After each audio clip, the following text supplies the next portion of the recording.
At exactly 6:03 a.m., I stood barefoot in my robe, staring at the empty chicken coop with my mouth open and a single feather stuck to my coffee mug. Somewhere in the distance, I heard a faint clucking echo, and I swear I saw a streak of blonde hair duck behind a hydrangea bush. That's when it hit me. My chickens were gone. Not eaten. Not escaped. Stolen. And the only person petty and psychotic enough to pull off a dawn poultry heist was Karen, our HOA president, who just last week handed me a violation notice for chicken-scented breezes. I dropped my coffee, ran inside, and hit the security cam playback. What I saw made me choke on my own disbelief. There she was, bolt cutters in hand, hauling my girls into the back of a white van, smiling like she'd just liberated a zoo. That was the exact moment I decided. If she wanted a war, she was getting a full-blown Rooster revolution. You'd think moving out to the edge of town would bring peace. That's what I told myself when I bought the 2-acre farmette just outside the city limit. Fresh air, no nosy neighbors, and the freedom to raise chickens without drama. After 15 years in the military, I wanted quiet and healing. So I built a coop, planted a small garden, and let myself breathe for the first time in years. The chickens weren't just pets, they were therapy. Watching them strut around the yard with their silly dinosaur legs and fluffy butts did more for my stress than any doctor ever could. Their names were stupid and perfect. Omelette, Scramble, General Tso, Nugget, Henrietta, Beyoncé, all 17 of them had their own personalities, and every morning they'd greet me with a chorus of squawks like I was the dang chicken messiah. Enter Karen. Karen moved in 3 months ago, into one of the executive homes the developer slapped up just past my property line. That was the beginning of the end. With her freshly bleached bob, matching velour tracksuits, and a voice that sounded like a goose honking into a wine glass, she declared herself president of the HOA before her moving truck even left. Suddenly there were meetings, rules, citations. I didn't technically sign on to the HOA. My property predates it, but a zoning quirk and a desperate push from the board somehow roped me in without my vote. That's how I ended up getting official HOA warnings like improper feather containment and unregulated egg-laying activity. I wish I were joking. At first, I ignored her. Most people like Karen burn themselves out after a few weeks of yelling into void. But not this one. She had the tenacity of a possum in a dumpster fire. She took photos of my hens, trespassing on the sidewalk, photoshopped, by the way, and claimed they woke up her Pomeranian, which had anxiety. She even claimed the chickens triggered her allergies by existing within a 100-yard radius. I offered to show her my agricultural exemption paperwork from the county, proving I was well within my legal rights to keep them. She snatched the document out of my hand, scanned it for 3 seconds, then said, "This isn't real." I Googled it. When the citations didn't work, she escalated. One day she walked straight into my backyard like she owned the place, flapping a printed-out version of the HOA rules in my face. She pointed at my girls pecking near the fence and said, "These need to go. This is a community, not a farm. It's unsanitary. They poop where children walk." I calmly informed her that, 1, no child had ever walked on my private property, and 2, chicken poop was probably cleaner than the fumes coming off her Range Rover. That earned me a new citation for threatening behavior. I framed that one and hung it above the coop. I should have seen the theft coming. The signs were there. Karen started lurking near the property line with her phone out, probably compiling some kind of chicken crime file. Once, I caught her tossing what looked like trail mix near the fence. When I confronted her, she shrieked, "It's organic chicken repellent," and sped off in a golf cart with fake police decals. But even with all her drama, I didn't think she'd go full grand theft poultry. Then came the morning of the heist. I hadn't even had time to put on pants. The coop was wide open, the lock snipped clean off. Feathers everywhere. It looked like the aftermath of a Muppet massacre. My heart dropped.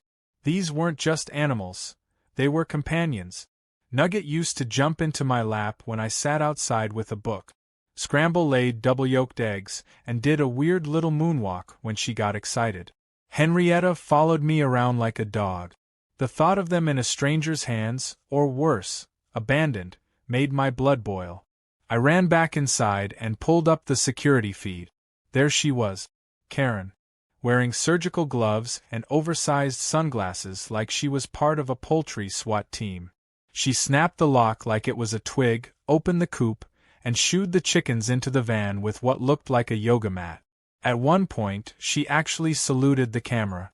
I stared at the footage, stunned. She'd really done it. She'd stolen 17 chickens in broad daylight and left behind nothing but feathers and fury. I called the sheriff immediately. He took one look at the footage and said, "You've got to be kidding me." But as much as he sympathized, all he could do was file a report and suggest I pursue it in small claims court. There was no actual proof she'd harmed the chickens, and technically, poultry theft wasn't considered a felony in our state unless the value exceeded $1,000. I did some math. With feed costs, coop construction, breed value, and my emotional damage, we were definitely over $1,000. But it would take months. Meanwhile, Karen strutted around like a smug peacock on parade. Later that day, she left a note in my mailbox. It read, "You're welcome. I rehomed them to a safe, regulation-approved space. Your coop was a public nuisance. Be grateful." I stared at that note until my vision blurred. That was it. The line had been crossed.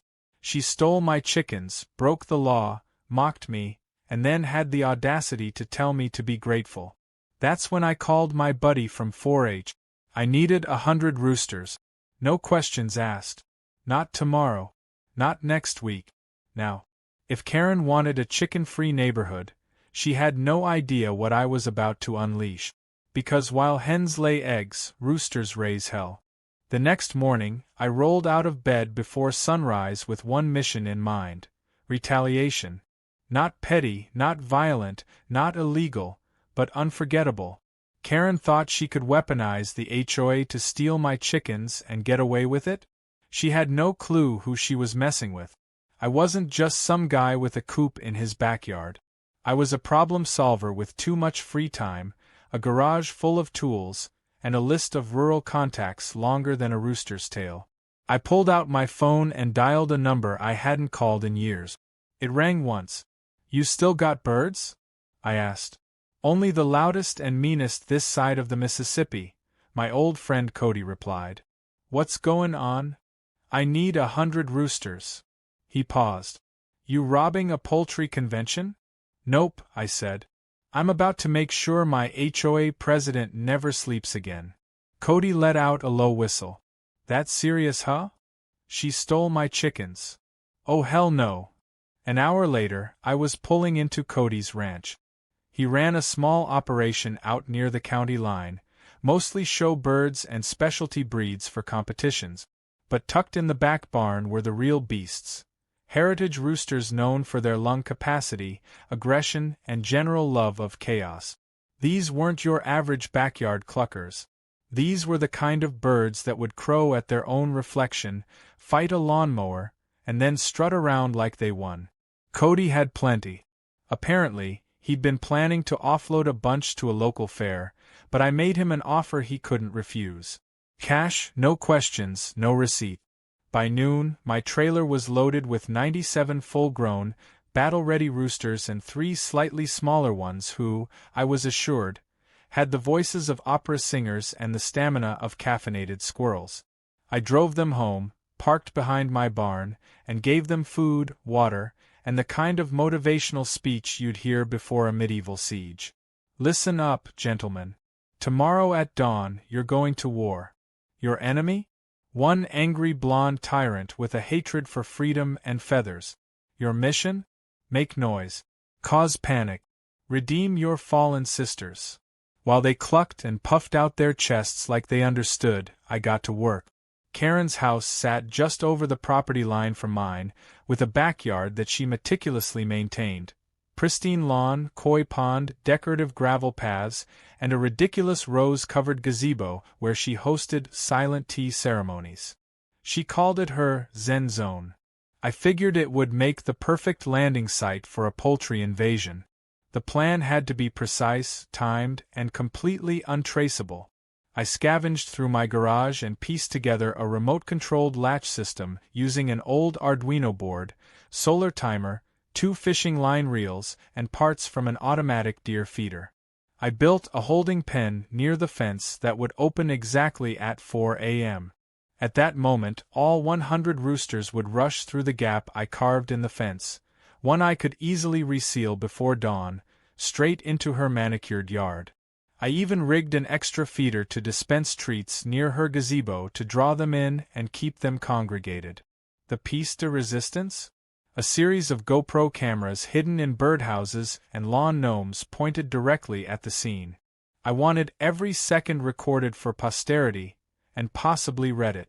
I tested the trigger system 3 times and even rehearsed the timing with a few decoy birds. It worked flawlessly. I set everything up quietly after sunset, camouflaging the holding pen with brush and hay bales. My property backed up to hers with just a wooden fence and a sliver of no man's land between us. By the time the sun dipped below the horizon, the roosters were settled in like little feathered commandos awaiting orders. The air was still. The sky was clear. It was go time.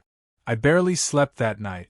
I lay in bed grinning at the ceiling, imagining her face when the chaos hit.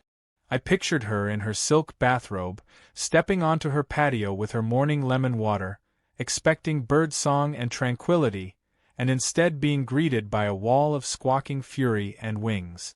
It was almost too good. At 3:55 a.m., I slipped on a hoodie, grabbed a cup of coffee, and tiptoed out to the barn.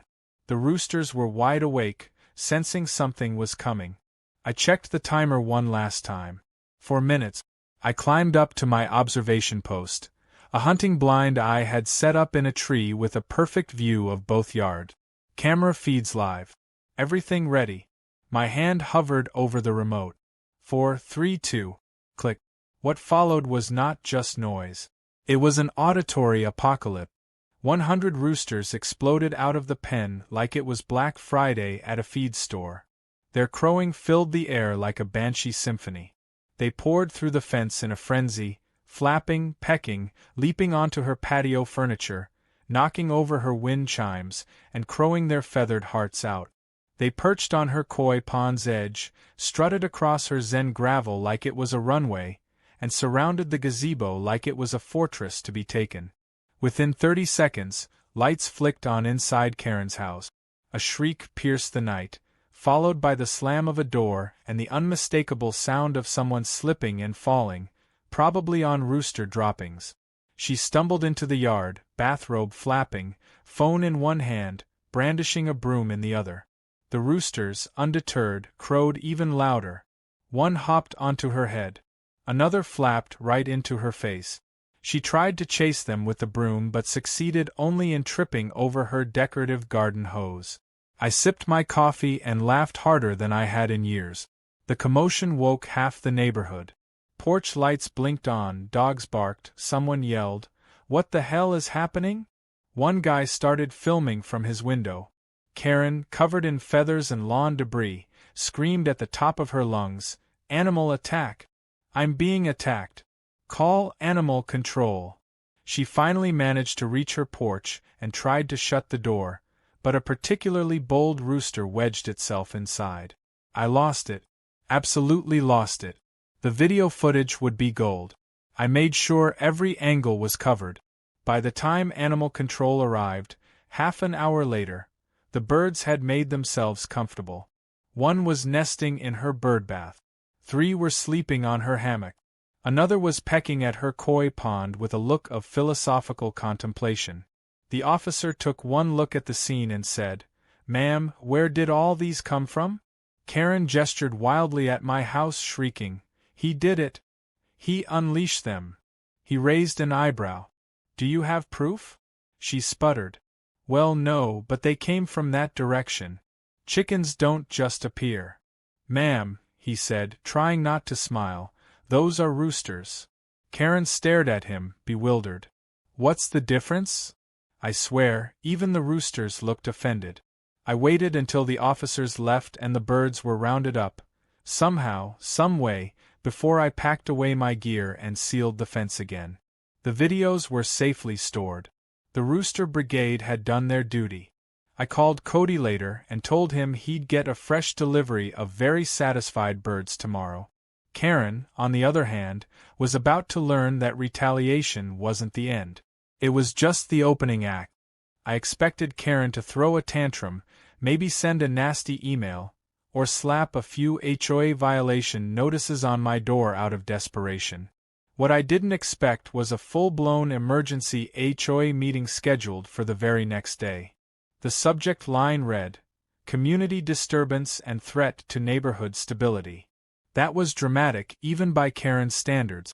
But sure enough, at 6:30 p.m., I walked into the community clubhouse, still technically not part of my HOA thanks to a legal gray area, and found a room full of confused homeowners, most still rubbing sleep out of their eyes after the Rooster apocalypse.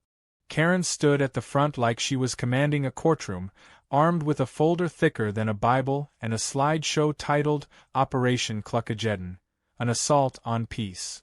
She launched into a speech that could only be described as an unhinged TED Talk. She had photos, audio clips, and even dramatic music playing in the background as she detailed the events of that fateful morning. She played slowed-down footage of roosters crowing as if they were war sirens. She quoted obscure HOA bylaws she clearly misinterpreted and claimed the roosters had caused severe emotional trauma to her and her Pomeranian, who now needed therapy. She accused me of orchestrating a biological assault using unregulated livestock. She even referred to the attack as domestic terrorism by poultry. I couldn't help it, I laughed out loud. Her eyes snapped toward me like a hawk spotting a field mouse. "You think this is funny?" she spat. "You sent violent animals onto my property." I raised a hand calmly. "Correction. If you check the footage, they were birds. Birds that wandered, as they sometimes do. I have no control over wild rooster migration patterns." Gasp. Some people giggled. Others clearly knew what this was about and were enjoying every second. One older couple in the back gave me a subtle thumbs up. But Karen wasn't done. She motioned to a row of bored-looking HOA board members sitting at a folding table. "I'm invoking Article 12, Section B of our community charter," she declared. "For willful disruption, malicious property damage, and livestock misconduct, I move that Benjamin Jameson be fined $50,000 and his property placed under temporary HOA control for compliance enforcement." The room erupted. Some gasped. One guy choked on a cough drop. My jaw dropped not because of the absurdity, but because she said it with such confidence, like she actually believed she could fine me into submission and take over my land. "Let me get this straight," I said, standing slowly. "You want to fine me $50,000 for birds that entered your yard without causing permanent damage, birds you can't prove I released, and then you want to seize my property? You do realize I'm not even legally part of this HOA?" She held up a document triumphantly. "Your property was annexed into the jurisdiction after the 2021 zoning reclassification. I have the paperwork. And I have a county exemption," I said, pulling out my own stack of legal documents, "including an agricultural rights clause that predates your entire HOA. You can wave your fake authority around all you want, but the law's not on your side." That's when I called in my ace. My cousin, Melanie, strolled through the clubhouse doors wearing a tailored suit and a smirk that could slice glass. She's a real estate lawyer who's dealt with more HOA nonsense than a suburban landscaper in July. She walked right up to the front, dropped a stack of binders on the boards table, and introduced herself with the precision of a courtroom sniper. "Ladies and gentlemen," she said smoothly, "I represent Mr. Jameson. And what I see here is a blatant case of harassment, abuse of HOA authority, and a complete misunderstanding of legal jurisdiction. My client is not subject to your governance due to municipal boundaries, nor did he violate any enforceable code. Furthermore, we are prepared to countersue for defamation, property interference, and the illegal seizure of livestock. Karen looked like she'd just swallowed a wasp. He's bluffing. Melanie smiled. Try me. The board members huddled, whispered, flipped through documents. Finally, the head of the board, an older gentleman who looked like he hadn't wanted to be there in the first place, spoke up. After reviewing the documents, he sighed, we find that Mr. Jameson is not, in fact, under HOA jurisdiction. Additionally, there is insufficient evidence to pursue a fine or enforcement action. The matter is considered closed. Karen nearly exploded. This isn't over. He still broke the peace. He still. Karen, the board president interrupted, you broke into his property and stole chickens. You're lucky we don't file something against you. A few people clapped. Someone muttered, finally. Karen's face turned a shade of red I didn't know was physically possible. She gathered her papers with the speed of a sore loser flipping a Monopoly board and stormed out without another word. The board quietly moved to adjourn the meeting, but before they could leave, one of the residents stood up. I'd like to motion a vote to remove Karen as HOA president. That got everyone's attention. The motion was seconded. A rapid show of hands later, Karen's reign of terror was officially over. She was no longer president. Her nameplate was peeled off the clubhouse wall within 5 minutes. I didn't gloat. I just smiled and handed out fresh eggs to a few neighbors as a peace offering. But Karen wasn't done yet. Oh no. She was too stubborn, too bitter, too entitled to walk away that easily. The very next morning, I found an official-looking letter taped to my mailbox. It was a notice of legal intent. Karen, through her cousin's law firm, was filing a personal civil suit against me for emotional distress, damage to property, and public humiliation. She claimed the Rooster incident had destroyed her mental health, her backyard furniture, and her future political aspirations. It would have been hilarious if it wasn't real.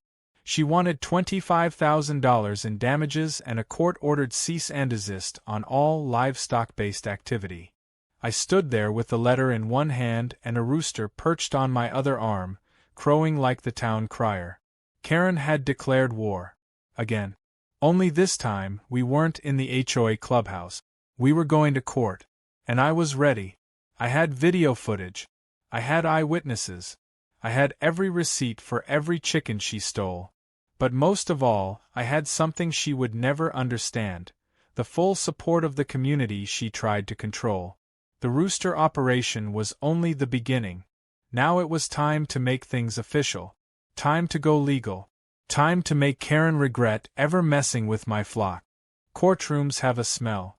A mix of wood polish, anxiety, and recycled air that instantly makes your spine straighten and your pulse quicken. I'd been there before, years ago for jury duty, but this was different. This time, I was the defendant in a civil case titled Karen T. Harmon vs. Benjamin Jameson. And just the sound of that made me want to laugh. Karen sat at the plaintiff's table, dressed like she was auditioning for a high society funeral, black suit, oversized pearls, dramatic veil she definitely didn't need indoors. She looked like a character from a soap opera who'd just been betrayed by her twin sister. Her cousin, a lawyer named Travis who looked like he practiced in the back of a real estate office, stood beside her with an iPad and a stack of papers he clearly didn't understand. My lawyer cousin Melanie was cool as a glacier, dressed in a gray blazer and armed with an expression that said, "I've already won." We had a stack of evidence so neatly organized it could have been a Home Depot display. GoPro footage, timestamps, property maps, legal exemptions, and best of all, witness statements from neighbors who had finally found their voices after years of Karen's nonsense.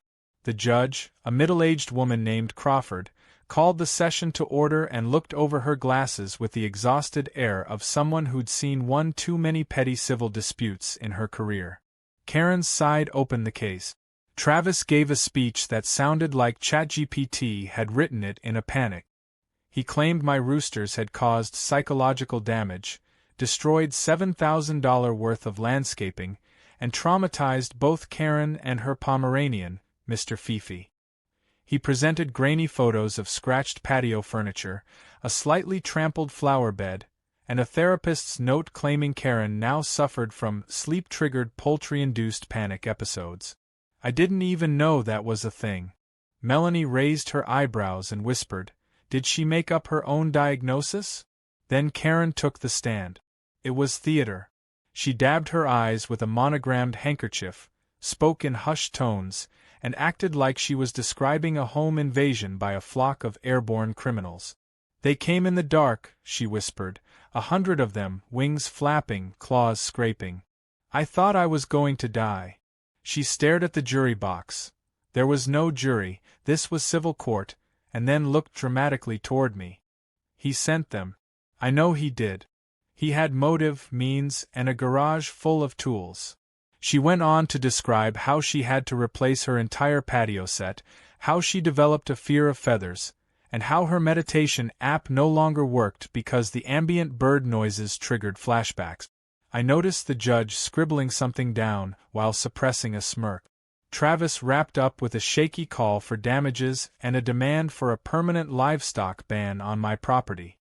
He even tried to sneak in an HOA clause again, which the judge immediately struck down.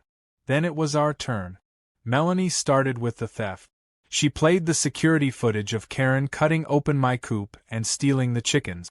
The video clearly showed her loading them into her HOA-labeled van, complete with timestamp and audio. Karen shrank lower in her seat as the footage rolled. The judge's face hardened. Next came the screenshots of Karen's text messages to a friend, bragging about reallocating some squawking freeloaders and trying to sell the chickens on Craigslist. Melanie then called up Officer Danvers, the sheriff who responded to my theft report. He testified that based on the video and Karen's statements, there had been enough probable cause for a criminal charge, though I hadn't pressed it yet. The crowning moment came when we played the Rooster footage, GoPro angles from multiple perspectives, a slow-motion shot of Karen getting pecked in the yard, and her now-viral scream as a rooster landed on her head. The courtroom erupted in muffled laughter. Even Judge Crawford had to take a moment. Karen objected, claiming it was digitally altered slander, but Melanie handed over the original files with timestamps. We followed it up with character statements from 3 neighbors. Mrs. Applegate, who'd lived next to Karen for 10 years and called her a tyrant with a god complex, a teenager who testified she was ticketed for riding her scooter too fast, and a local gardener who said Karen reported him for smiling suspiciously. By the end of it, Karen didn't look injured or traumatized, she looked exposed. Melanie wrapped up the case with a calm, final statement. "This isn't about chickens or roosters. This is about a pattern of harassment, overreach, and abuse of power. My client was pushed, provoked, and publicly humiliated by someone who has been terrorizing this neighborhood for months. When she stole his animals and denied him justice, the community rallied behind him, not because of revenge, but because it was time someone stood up to the HOA bully. And that someone just happens to raise roosters." There was a long pause as Judge Crawford took it all in. She leafed through both sets of documents, adjusted her glasses, and leaned forward.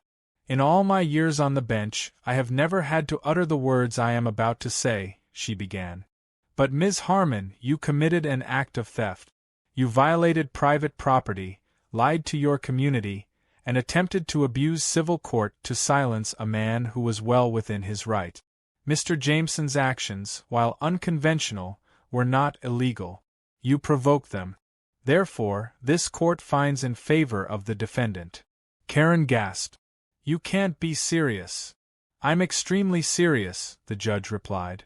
"You will pay restitution for the theft of livestock, cover court costs, and you are hereby ordered to issue a formal apology to Mr. Jameson.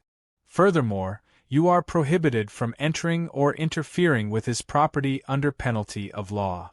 Karen's cousin lowered his iPad and muttered something about filing an appeal. But the judge was already dismissing the case. It was over. Just like that. I stepped outside the courthouse into the sunlight, breathing deeper than I had in weeks. My phone buzzed. It was Cody. Heard the verdict, he said. The Roosters are proud. I laughed. Tell 'em their mission was a success. But I knew this wasn't just a win for me. It was a win for every neighbor Karen had bullied, every person who'd been steamrolled by HOA insanity. The judge hadn't just dismissed her case, she'd shut the door on Karen's reign once and for all. And the best part? This whole thing had gone viral. Someone had clipped the Courtroom Rooster video and posted it online. It already had over 2 million views. Karen's lawsuit had been her last card. She'd played it, lost, and now stood exposed, not as a victim, but as the villain of her own melodrama. I didn't need to celebrate. I didn't need to gloat. The world was already watching, and they were loving every single crow. It started with a whisper, the kind that spreads fast in small neighborhoods, especially ones poisoned by years of one woman's need for control. At first, it was subtle. A neighbor who once proudly displayed a HOA strong sign quietly removed it from their yard. A few others began chatting with me at the mailbox, awkwardly at first, then more warmly, like prisoners blinking into daylight. And just like that, the wind shifted. Karen's grip on the neighborhood had cracked, and now the whole foundation was crumbling under her heels. The court ruling hadn't just cleared my name, it flipped the whole dynamic upside down. People realized they didn't have to be afraid of Karen anymore. She wasn't the queen of the cul-de-sac. She was just the lady who stole a bunch of chickens and got publicly humiliated by a flock of roosters. Within a week, she tried to return to business as usual. She marched into the clubhouse for a casual coffee gathering that she announced on the community bulletin. Only 3 people showed up, and one of them was a kid who thought it was a bake sale. She tried to organize a community cleanup day. No one responded. Someone even taped a plastic chicken to her mailbox with a note that read, "You missed one." That one went viral too. People were coming from other neighborhoods just to walk their dogs past her house and giggle. She'd become a living meme. Karen tried to rebrand herself, turning her social media private, updating her bios to include victim of small-town cruelty, and even making a sad little vlog where she dramatically told the camera, "You think it's easy to be misunderstood? To be the only one trying to keep a community in line." The comments were merciless. Someone auto-tuned her rooster screams. Another person started a TikTok series reenacting the entire incident with rubber chickens. Her 15 minutes of fame weren't the empowering kind. They were the kind that cling like glitter at a kid's birthday party. Loud, chaotic, and impossible to scrub off. As for me, I didn't lean into the fame. It leaned into me. A friend of mine helped edit the footage into a clean, hilarious short film titled "Cluck Around and Find Out," which ended up getting featured on several big meme pages. I suddenly had emails from chicken enthusiasts, offers to do interviews, and someone from a farm supply company asking if I wanted to be a brand ambassador for their Freedom Feeder XL. I respectfully declined that last one, though it made me laugh for a solid 5 minutes. What I did do, however, was start a little community project of my own. With the lawsuit behind me and the neighborhood morale on the rise, I turned the back half of my property into a small chicken sanctuary. I rebuilt the coop, bigger, stronger, complete with solar lights and a water system, and opened it up to take in unwanted or rescued birds from nearby farms. The idea spread fast. People dropped off birds with handwritten note. One family drove 3 hours just to bring me a rescued hen named Waffles. A local teacher asked if her class could take a field trip to see the chickens and learn about farming. I said yes. That turned into monthly visits, and pretty soon, Ben's Coop became something of a local landmark. I kept things peaceful. I didn't talk trash about Karen. I didn't mention her in interviews. But she didn't get the same memo. She tried one last desperate move, a petition to declare my property a noise hazard. It fell apart when no one would sign it. Her former friends ghosted her. Even her cousin Travis quietly distanced himself, probably still recovering from the courtroom embarrassment. Karen spent most of her days behind drawn blinds now. The koi pond she used to brag about was drained. Her gazebo, once her pride and joy, was now mostly used by squirrels and one particularly aggressive raccoon. Then, something poetic happened. Her house went up for sale. It was listed quietly, at first, no for sale sign, just an online post that quickly made the rounds. Executive home in prestigious HOA community. The pictures were flattering. The price was wishful thinking. Word got around, and sure enough, during an open house, I spotted her standing stiffly in the corner while a young couple toured the backyard and chuckled at the leftover chicken stickers still clinging to the fence. They didn't make an offer. Weeks passed. Then months. Finally, she moved out under the cover of early morning, a moving truck rolling away before sunrise, as if she wanted to disappear without anyone noticing. But we did. We noticed. Several neighbors gathered for an impromptu celebration. Coffee, donuts, and someone even brought deviled eggs with tiny plastic roosters on top. No one said her name. We didn't have to. Her shadow was gone. The air felt lighter. Not long after, the new owners moved in.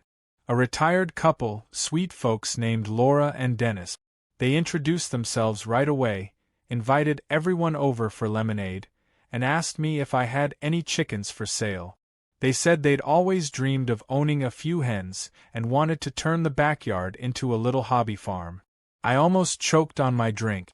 They ended up adopting 3 of my rescues, Waffles included, and even asked if they could help out at the sanctuary on weekends. I happily agreed. The community transformed in the weeks that followed. The HOA, now under new leadership, became more about helping than harassing. People planted gardens, swapped tools, held movie nights. The whole place went from quiet fear to loud laughter.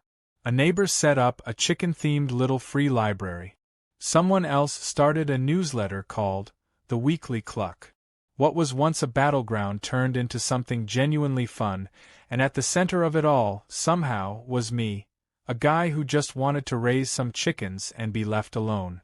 One evening, I sat on the porch with a mug of tea, watching the sun set behind the coop.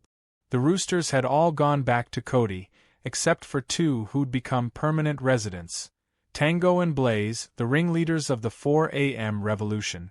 They now strutted around like retired generals, occasionally reminding the hens who was boss, but mostly just enjoying the good life.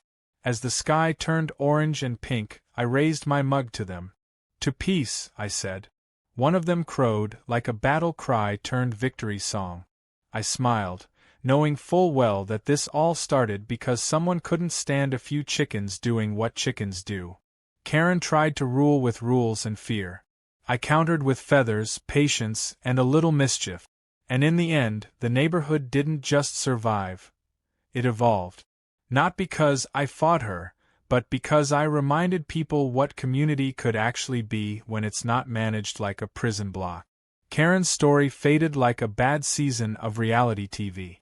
Mine kept growing. And every morning when the coop came alive with clucks and crows, I was reminded that sometimes the loudest victories don't come from shouting, but from letting your chickens do the talking.